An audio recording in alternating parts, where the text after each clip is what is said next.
앉아 주십시오. 네, 이렇게 같이 일어나서 읽으시니까 너무 좋습니다. 여러분들 화면에 나오네요. 이렇게 설교 제목도 이렇게 우리 주보에서 설교 제목 보시고서 이렇게 놀라신 분도 있을 것 같습니다. 예수가 미쳤다. 제가 너무 제목을 좀 이렇게 세게 했나 이런 생각이 듭니다. 그런데 이거는 뭐 제가 정한 게 아니고 사실은 오늘 말씀 조금 앞에 21절에 보면 나오는 말씀입니다.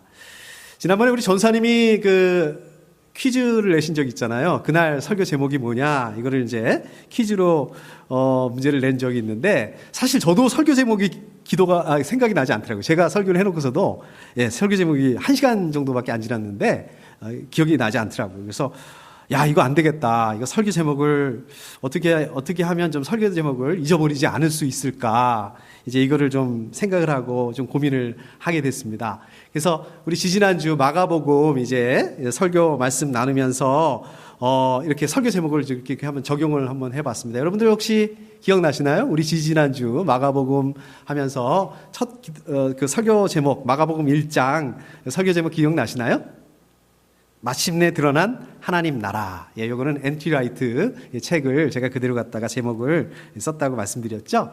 우리 지난주 설교 제목 기억나시나요? 마가복음 2장.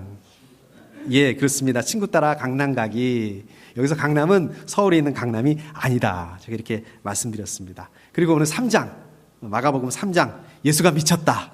아무리 생각해도 좀 센 것 같습니다. 요즘 한국 드라마가 좀 이렇게 막장 그러고 막장이라고 그러는데 이렇게 좀 경쟁이 심하니까 조금이라도 좀 사람의 시선을 좀 끌어보려고 관심을 끌어보려고 이렇게 자꾸 경쟁을 하다 보니까 더 자극적으로 더 막장으로 가는 게 아닌가. 근데 제가 이렇게 좀 무슨 마음인지 좀 마음을 좀 이해할 수 있을 것 같습니다. 조금 알 수 있을 것 같아요. 저도 어떻게 하면 여러분들께서 좀 말씀을 좀 더 오래 이렇게 기억할 수 있을까 이렇게 고민하다 보니까 그렇게 됐습니다. 자, 아무튼 오늘 말씀을 조금 이렇게 정리를 해보면 이제 예수님께서 사역을 하시는데 예수님께서 사역에 집중하고 계시는데 저희들이 같이 읽지는 않았지만 좀 앞쪽으로 가보면 예수님께서 음식을 드실 그럴 겨를도 없이 사역에 집중하고 많은 사람들이 모여서 사역에 집중하고 계셨습니다. 근데 마침 그때 이제 예수님의 어머니 마리아죠. 그리고 예수님의 동생들이 예수님을 찾아온 거예요. 근데 사람들이 너무 많아가지고 지금 예수님께서 사역하고 있는 그 안까지 들어가지 못하게 되니까 이제 바깥에서 이제 사람을 보내서 좀 예수님을 불러달라. 아마 그랬던 것 같습니다.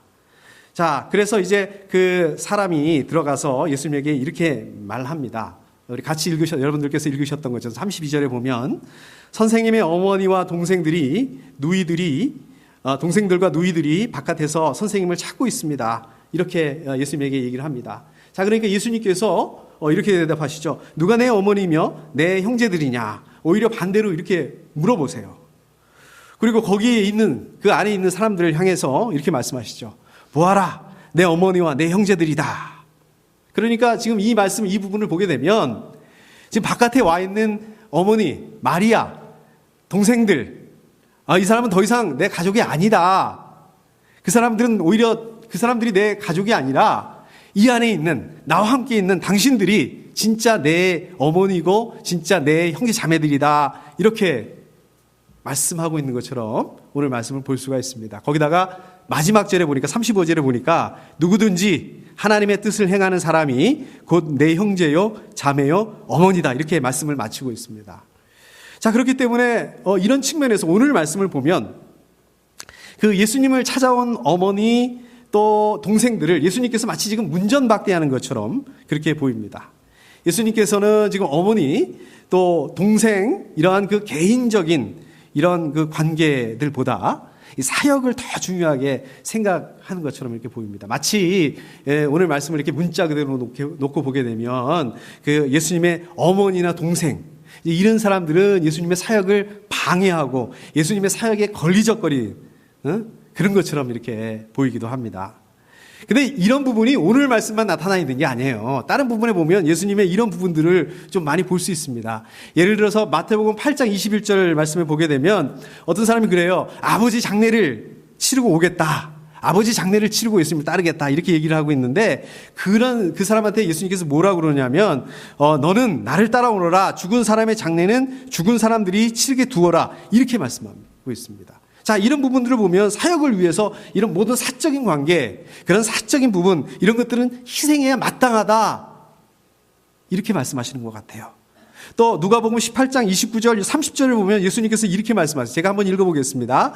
하나님의 나라를 위하여 집이나 아내나 형제나 부모나 자식을 버린 사람은 이 세상에서 여러 갑절로 받을 것이고 또한 오는 세상에서 영원한 생명을 받을 것이다. 이 말씀만 놓고 보면 지금 그 사역을 위해서 하나님 나라 사역을 위해서 혈연 관계 이런 걸 뛰어넘어야 된다. 이런 것들을 포기해야 된다. 그래야만 보상을 받을 수 있고 그렇게 해야만 영생, 영원한 생명을 얻을 수 있다. 지금 이렇게 말씀하시는 것처럼 들립니다. 그런데 저와 여러분들은 어떻습니까? 어떤 사역을 위해서, 전도를 위해서, 하나님 나라를 위해서 아이들, 부모님 포기하지 않잖아요. 이게 힘들잖아요. 오히려 반대로 아이들 때문에, 우리 부모님들 때문에 사역을 하고 싶어도 못하는 경우들이 있습니다. 자, 예를 들어서 우리 남침내 교단 그 선교 파트가 이 IMB라는 그런 그 선교 단체가 있는데 여기서는요 이 IMB 선교사가 이 중고등학생 아이들을 가지고 있으면 중고등학생 아이들을 데리고 있으면 선교사로 파송하지 않아요. 이 아이들이 대학생이 될 때까지 이 선교사로 파송하는 것을 연기하고 기다려줍니다. 이게 무슨 말입니까? 이게 사역 못지않게 아이들과의 관계가 중요하기 때문에 또 이 가족 관계가 중요하기 때문에 이렇게 하고 있는 것입니다.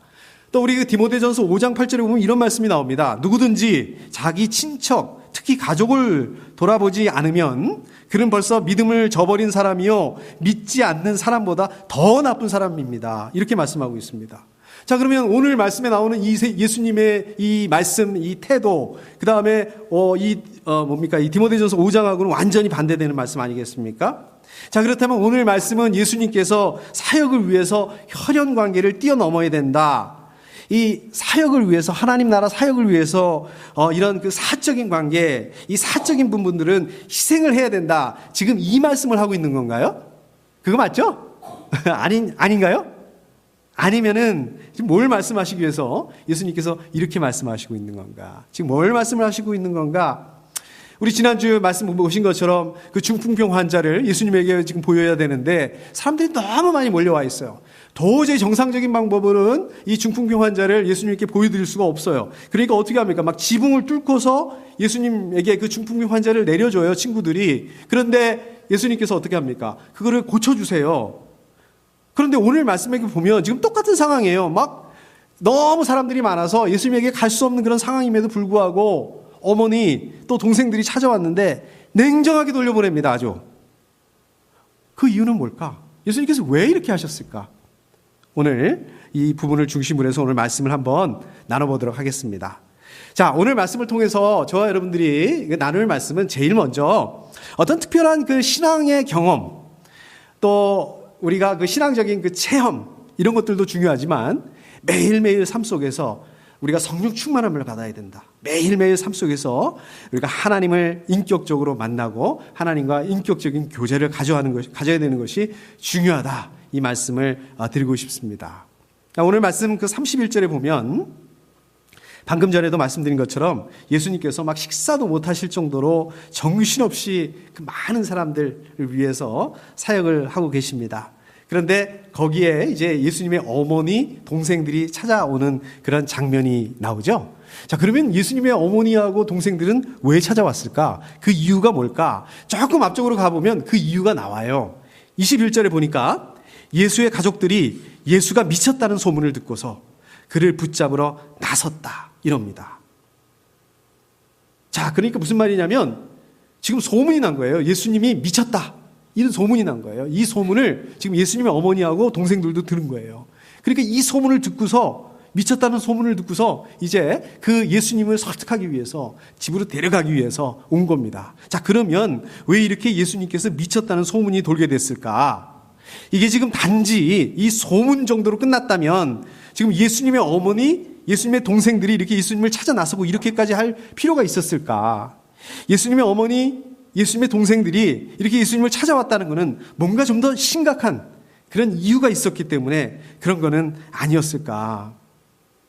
지난주에도 말씀드렸던 것처럼 이제 예수님께서 사역을 시작을 하고서 막 그 병든 사람들 또 귀신 들린 사람들을 고쳐주십니다. 그러니까 그게 소문을 나가지고 병든 사람들 또 귀신 들린 사람들이 각 처에서 더 많이 몰려들어요. 그리고 또 예수님께서 이 사람들을 고쳐주시게 되니까 이 예수님의 인기가 아주 하늘을 찌릅니다. 예수님의 그 주가가 아주 고공행진을 달리게 됩니다. 자, 이렇게 되니까 지난주에 어떤 일이 일어납니까? 그 율법학자들이 꼬투리를 잡기 위해서, 예수님 꼬투리를 잡기 위해서 꼬투리를 잡으려고 예수님의 그 사역 현장까지 찾아와요. 그런데 너무 어마어마하게 많은 사람들이 몰려 있는 거예요.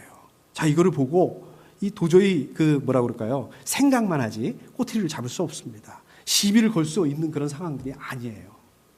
그래서 그 앞에서 예수님 앞에서 시비를 걸지 못합니다.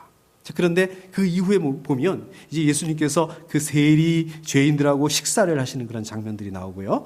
또 안식일에 예수님의 그 제자들이 길을 만들기 위해서 밀 이삭을 자르는 일이 나오고요.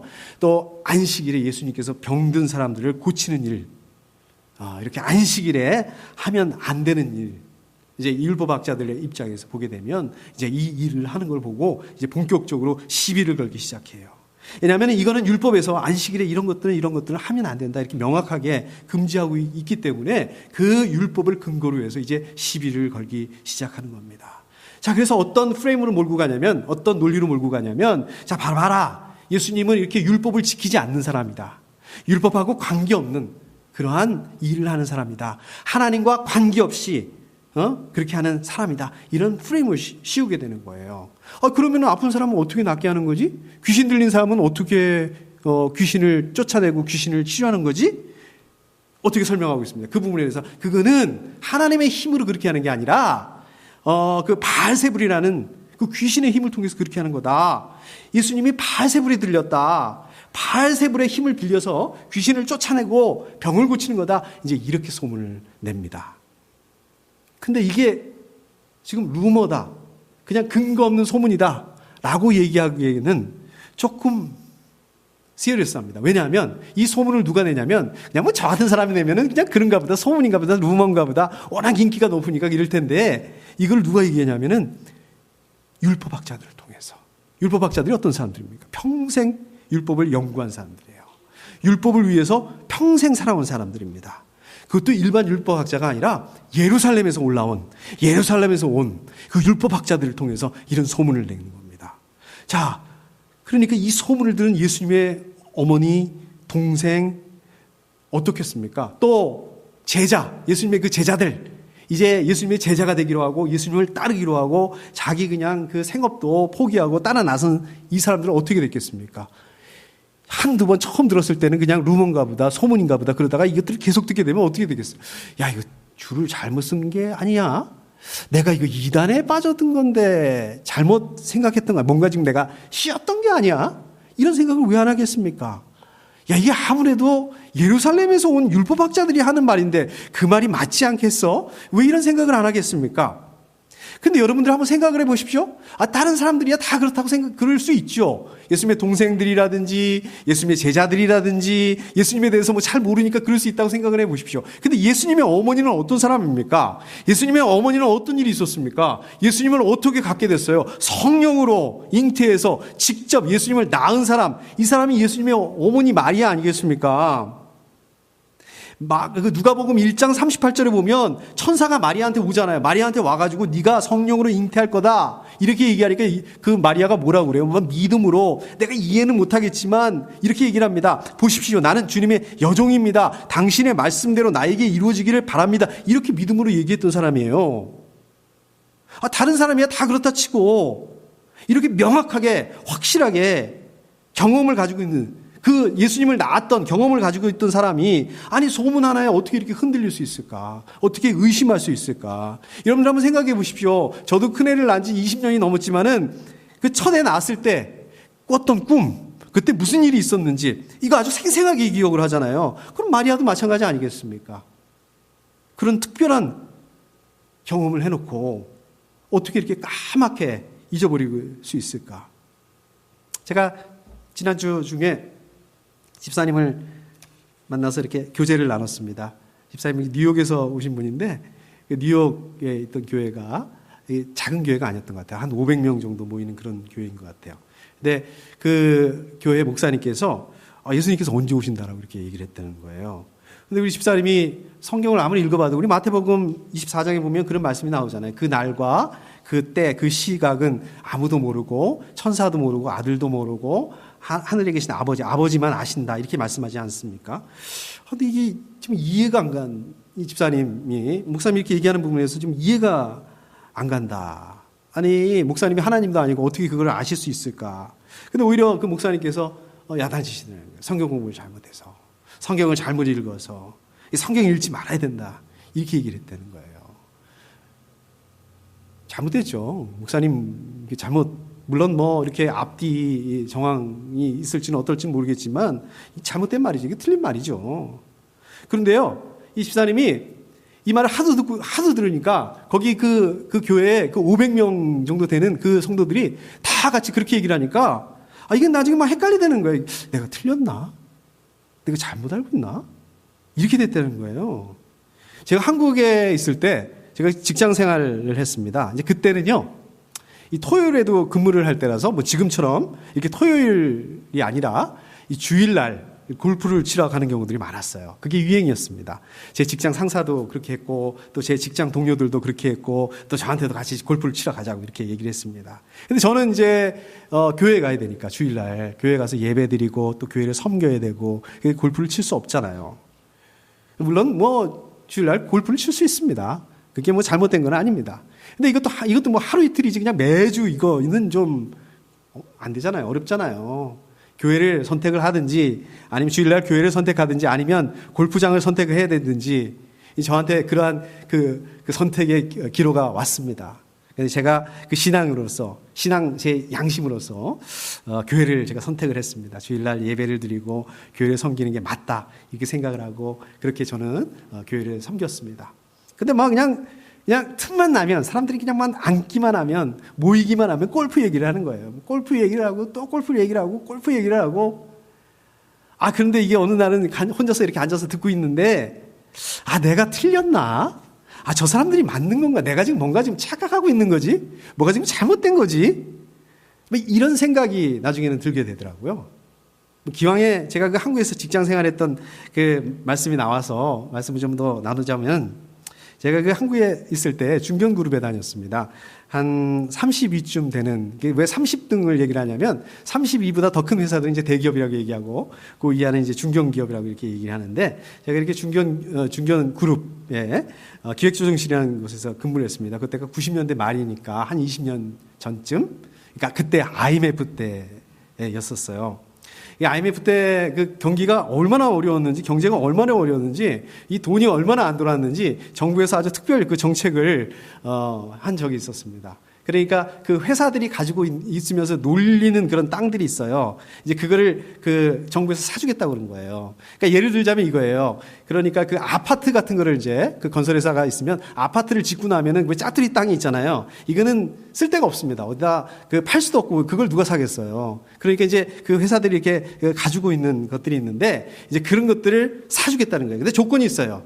그거를 정부에서 사서 그 돈을 그 회사에다 준다는 게 아니라 빚을 갚아라. 그걸 돈을 받으면 바로 은행 빚을 갚는 게 이게 조건이었어요. 근데 저희 그 상사께서 이제 저보고 이거를 한번 맡아봐라. 네가 그걸 한번 해봐라. 이렇게 얘기를 하는 거예요. 근데 사실은 저는 그 전까지는 뭐 땅, 집 이거 팔고 사고 이걸 해본 적이 없습니다. 제 땅도 없고 집도 없고 한 적이 없었어요. 그래서 이 일을 수행하기 위해서 뭐 그때는 뭐 인터넷이나 뭐 이런 것들이 뭐 발달되어 있는 때도 아니고 그냥 공부를 많이 했습니다. 늦게까지 앉아서 연구하고 공부하고 또 그것 안 되는 거는 또 전문가들 찾아가서 또 물어보기도 하고 그런데 그게 한 10억 정도 되는 그 땅을 결국 팔게 됐습니다. 이게 어느 정도냐면요. 제가 그때 1년 연봉이 1년 동안 번 돈이 3천만 원이 안 됐을 때니까 큰 돈이었어요. 그래서 이제 정부에서 이제 그거를 사기로 하고 이제 마지막 단계만 남았어요. 이제 소유권을 이제 이전하고 이렇게 등기를 하고 그 다음에 이제 돈을 받는 일만 돈을 받아서 이제 은행에 갚는 것만 남았습니다. 근데 이제 정부에서 내거는 조건이 뭐냐면 그 땅에 어떤 그 은행 담보가 이렇게 걸려 있으면 소유권 이전을 안 해주겠다는, 돈을 안 주겠다는 거예요. 그러니까 그걸 먼저 그 땅에 걸려 있는 담보, 은행 담보를 풀어가지고 와라 이렇게 얘기를 하는 거예요. 근데 은행에서는 뭐라고 얘기를 하냐면 야, 돈을 안 받고서 그걸 내가 왜 풀어줘? 은행 담보를 왜 풀어줘? 이제 이렇게 되는 거예요. 그러니까 이게 서로 입장이 이렇게 다른 입장이, 그 닭이 먼저냐, 알이 먼저냐, 이제 이렇게 된 겁니다. 그래서 제가 중간에서, 이거를, 풀어야 되는 그런 입장이었어요. 그래서 제가 은행을 설득을 했습니다. 이 정부가 돈을 주겠다는데 정부가 돈을 안 줄 리가 있겠습니까? 그래, 걱정하지 마시고 먼저 이 은행 담보를 풀어주시면 돈을 준다니까 돈을 받아서 이렇게 빚을 갚도록 이렇게 하겠습니다. 이제 제가 그렇게 설득을 해서 그 은행에서 담보를 풀어줬습니다. 그래서 이제 그거 담보가 풀린 다음에 바로 이제 그 정부 그 사무실에 가서 이제 풀었으니까 소유권을 빨리 이전을 해주고 그 다음에 이전을 해가고 또 돈을 이렇게 주십시오. 이제 이렇게 얘기를 했더니 그 정부 담당자가 뭐라 그러냐면 그 저희 회사만 하는 게 아니라 여러 회사들이 이렇게 같이 한꺼번에 하는 거기 때문에 그렇게 저희 회사만 이렇게 먼저 할 수 없고 좀 기다려라. 그럼 같이 이렇게 한꺼번에 이렇게 법무사를 통해서 일 처리를 이렇게 하겠다 이렇게 얘기를 하는 거예요. 그래서 이제 알았다고 이제 빨리 좀 처리해달라고 이제 이렇게 하고 있는데 그 사이에 일주일 상간에 저희 회사가 뱅크럽시가 된 거예요. 부도가 난 거예요.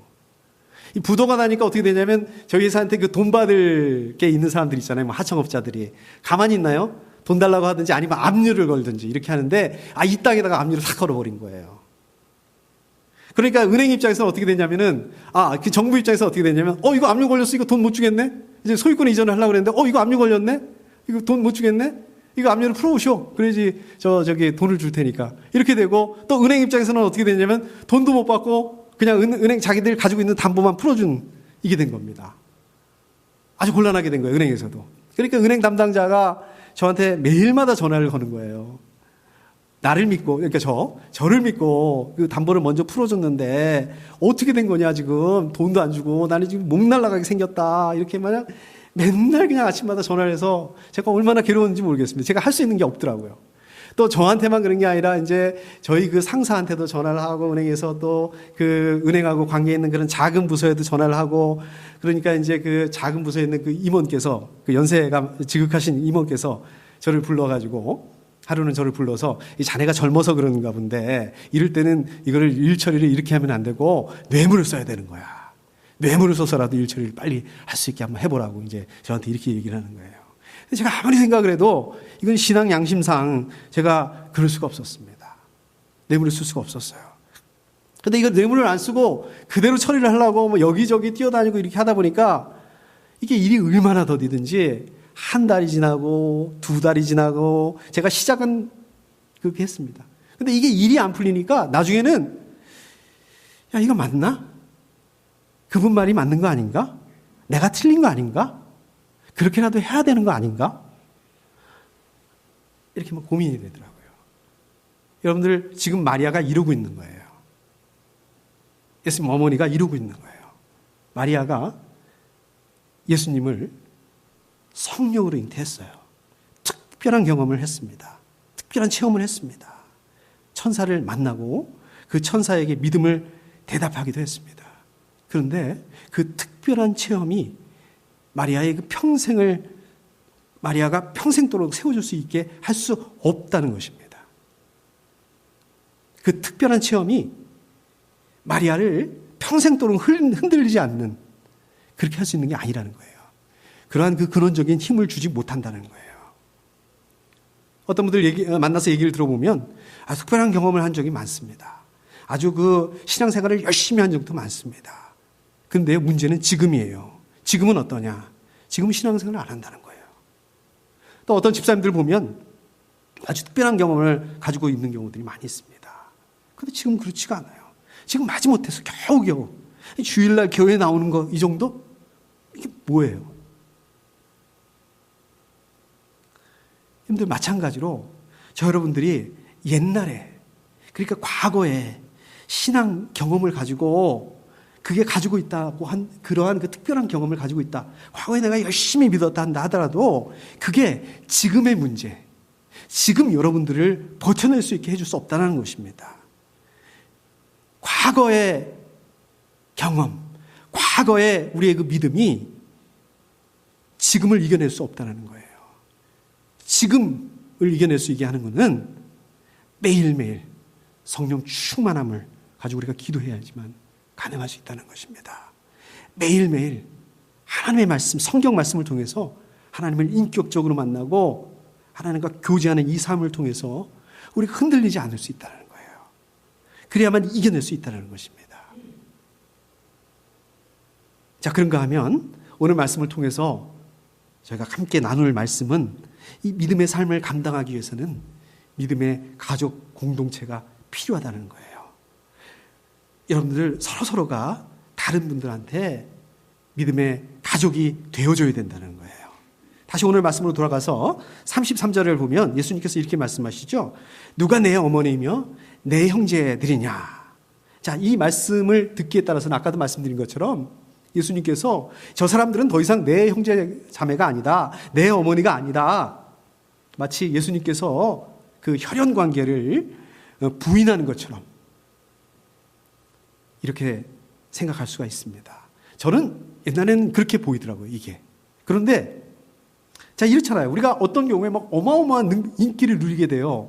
어떤 경우에 막 아주 사회적으로 인정받는 그냥 그런 높은 지위에 오르게 됩니다. 그러면 어떻습니까? 그 전에 가지고 있었던 자기의 그 연약한 부분들, 그 미천한 부분들, 미천한 출신 성분들, 부모, 형제, 뭐 일부러 멀리하고 이런 사람들이 있잖아요. 외면하고 이런 경우 있지 않습니까? 전에는 이렇게 보이더라고요.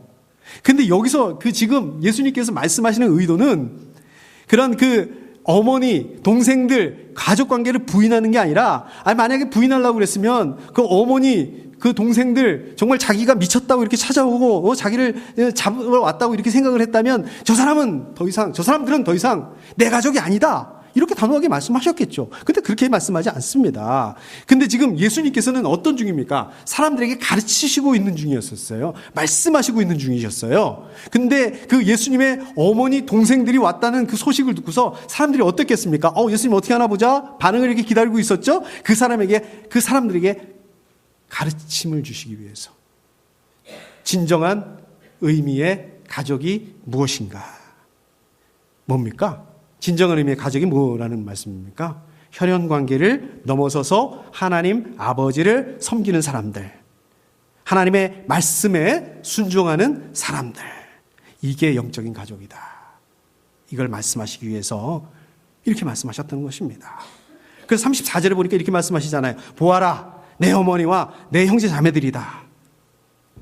자, 그러면 영적인 가족 공동체는 뭘까요? 뭐가 영적인 가족이고 뭐가 영적인 가족 공동체일까요? 이 사도 바울은요, 에베소 2장 19절에서 교회가 영적 가족 공동체라고 말씀하고 있습니다. 제가 한번 읽어보겠습니다.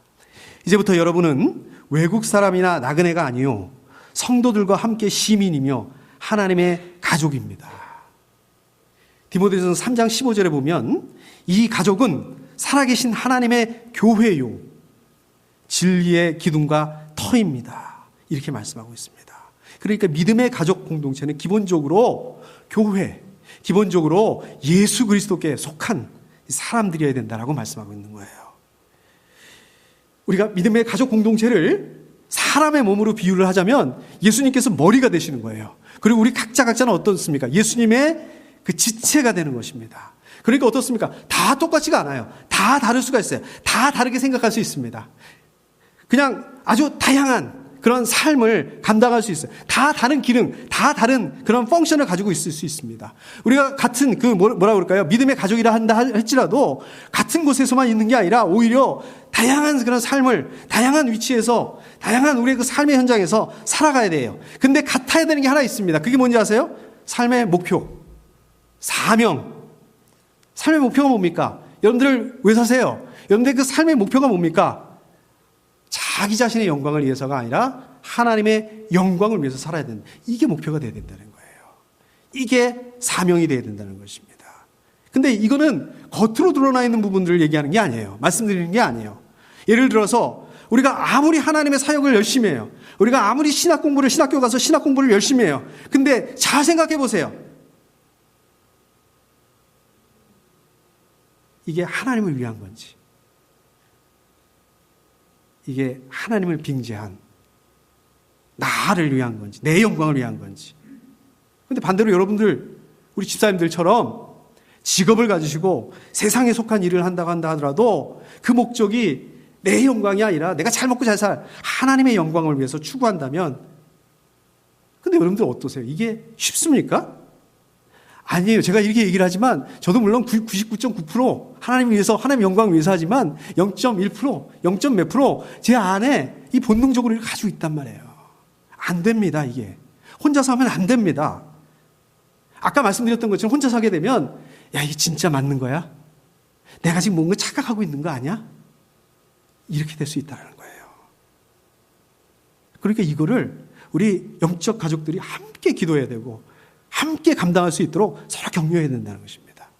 아주 작은 부분이라도, 거창한 거 아니더라도 우리가 함께 감당해 나아갈 수 있어야 된다는 것입니다. 이게 영적 가족, 영적 믿음의 가족의 공동체라는 것입니다.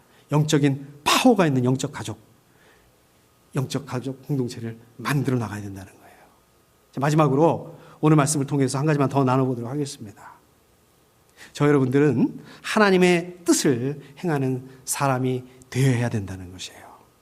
오늘 말씀으로 돌아와서 35절에 보면 예수님께서 이렇게 말씀하시죠. 누구든지 하나님의 뜻을 행하는 사람이 곧 내 형제요, 자매요, 어머니다. 아까도 말씀드린 것처럼 혈연관계가 중요하지 않다는 것을 말씀하려는 것이 아니고, 영적인 가족을 통해서, 양적인 가족에 대한 설명을 통해서 지금 제자들에게 뭔가를 얘기하기 위해서, 뭔가를 제자들에게 말씀하시기 위해서 이렇게 얘기하시는 거예요. 여러분들 한번 생각을 해보십시오. 율법학자들이, 그것도 그냥 율법학자들이 아니라 예루살렘에서 온 권위 있는 율법학자들이 그러는데, 예수님 미쳤대. 예수님이 지금 바알세불이 들렸대. 바알세불의 힘으로도 지금 병 고치고 귀신을 쫓는 거래. 그렇게 소문이 난 거예요. 근데 이 소문이 지금 막 사역을 시작한 예수님에게 있어서 이거 얼마나 큰 타격이 되겠습니까? 지금 막 시작한 예수님의 공동체, 제자들, 이건 정말 근본부터 흔들릴 수밖에 없는 아주 치명적인 그런 타격이 될 수 있는 소문이에요. 루머예요. 그래서 저 여러분들이 같이 읽지는 않았지만 오늘 말씀 조금 앞에 부분에 보면 23절부터 27절까지 보면 예수님께서 아주 적극적으로 그게 왜 잘못됐는지, 그게 어떻게 잘못된 건지 설명을 해주세요. 그리고 오늘 말씀에서는 특별히 이 공동체, 예수님의 공동체, 예수님의 제자들을 포함해서 지금 예수님을 따르고 있는 사람들에게 말씀하시고 있는 거예요. 어떤 공동체를 만들어 가야 되는지, 어떤 믿음의 공동체를 만들어 가야 되는 건지. 아까도 말씀드린 것처럼 그 믿음의 가족 공동체입니다. 그런데 이 믿음의 가족 공동체는 어떠해야 되는가? 어떠해야 된다고요? 그거는 바로 하나님의 뜻을 행하는 사람들의 공동체가 되어야 된다. 자, 그렇다면 우리 예수 믿는 그리스도인들, 우리 교회들, 저 여러분들, 우리 생명생교회 마찬가지입니다. 하나님의 뜻을 행하는 사람들, 하나님의 뜻을 행하는 그런 믿음의 가족 공동체가 되어야 됩니다. 제가 설교할 때 여러분들 기억하실지 모르겠지만 제일 많이 하는 말씀 중에 하나가 그거예요. 하나님의 뜻을 행해야 된다. 하나님의 뜻대로 살아야 된다. 순종해야 된다. 자, 그렇다면 하나님의 뜻을 행한다. 이게 무슨 뜻일까요? 뭘 말씀하시는 걸까요? 물론 너무 많죠. 근데 제일 중요한 게 있습니다. 이거 빠지면 안 돼요. 뭡니까? 하나님의 뜻을 행한다. 예수님을 믿는다는 것입니다. 예수님을 믿는다는 것이야말로 하나님의 뜻을 행하는 삶이라는 거예요. 이게 성경에 말씀하고 있는 핵심입니다. 갈라디아서 3장 26절을 보면 여러분은 모두 그 믿음으로 말미암아 그리스도 예수 안에서 하나님의 자녀들입니다. 이렇게 말씀하세요. 그러니까 예수님을 믿으면 하나님의 자녀가 된다고 말씀하고 있어요. 예수님을 믿어야만 하나님의 자녀가 될 수 있다고 말씀하고 있습니다. 자, 그렇기 때문에 이 교회는 바로 이 사람들, 지금 예수 믿어서 하나님의 자녀된 사람들의 모임입니다. 예수님을 믿는 그 믿음 안에서 가족이 된, 한 가족이 된, 영적 가족이 된, 이게 바로 교회입니다. 예수님 믿음 안에서 온전한 교제가 일어나는 게 교회여야 되는 거예요. 자, 이제 말씀을 정리하도록 하겠습니다. 오늘 말씀에서 보면 마리아는 그 예수님을 성령으로 잉태하는 특별한 경험을 하게 되죠. 오늘 말씀이 아니군요. 이러한 그 특별한 체험, 이거 뭐 아무나 할 수 있는 일입니까? 그런데 이렇게 특별한 경험을 했음에도 불구하고 예수님에 대한 그 소문이 나게 되니까 예수님을 의심하게 됐어요. 예수님을 설득하기 위해서 예수님을 찾아 나섭니다. 여러분들, 저와 여러분들도 마찬가지예요. 과거에 저 여러분들이 어떤 특별한 체험을 했던 간에 그게 평생 가지 않는다는 거예요. 여러분들이 그 과거에 그 체험만 가지고, 그 믿음만 가지고 평생 감당할 수 없다는 것입니다. 여러분들 그 과거에 그 체험만 의지한다면, 그 특별한 경험만 의지한다면 지금 여러분들 앞에 있는 그 문제 앞에서 흔들릴 수밖에 없다는 거예요. 여러분들 지금 앞에 있는 그 문제를 이겨낼 수 있는 힘을 가질 수가 없다는 거예요. 그게 아니라 매일매일 성경 말씀을 통해서 하나님을 인격적으로 만나야 되고 하나님과 교제해야 됩니다. 오히려 이것을 통해서, 이것만을 통해서 문제 앞에서 흔들리지 않고 이 문제를 이겨낼 수 있는 힘을 가지게 됩니다. 자, 그럼에도 불구하고 이것만 가지고 안 됩니다. 여러분들 누가 필요하다고요? 혼자서 안 됩니다. 믿음의 영적 가족 공동체가 필요합니다. 또 여러분들 각자가 영적인 식구들이 되어줘야 됩니다. 함께 기도하고 함께 감당할 수 있도록 격려해주고 함께 감당해 나가는 이런 영적인 가족, 영적인 파워가 있는 영적 가족, 이런 공동체를 만들어 나가야 되는 거예요. 자, 이 모든 거 다 좋아요. 전제 조건이 있습니다. 그거는 하나님의 뜻을 행하는 사람이 되어야 된다. 그게 뭐예요? 하나님의 뜻을 행한다는 게 뭡니까? 예수 믿는 거. 예수님을 믿어서 하나님의 자녀가 되어야 된다. 예수님을 믿는 그 믿음 안에서 한 가족이 되어야 된다는 것입니다. 여러분들은 과거의 신앙, 믿음, 그것들도 좋지만 지금 예수님의 가족인지 확인해 보셔야 됩니다. 여러분들 신앙생활도 열심히 하고 이것도 열심히 하고 저것도 열심히 하고 중요합니다. 제일 중요한 것은 예수님의 가족이 되어야 된다는 것입니다. 겉모습뿐만 아니라 내 속은 어떤지 날마다 확인하고 날마다 점검하고 그래야 된다는 것입니다. 이번 주간도 우리 예수님의 가족으로서, 하나님의 자녀로서 하나님께서 여러분들에게 맡겨주신 삶, 사명 잘 감당하실 수 있기를 축복합니다. 함께 기도하겠습니다.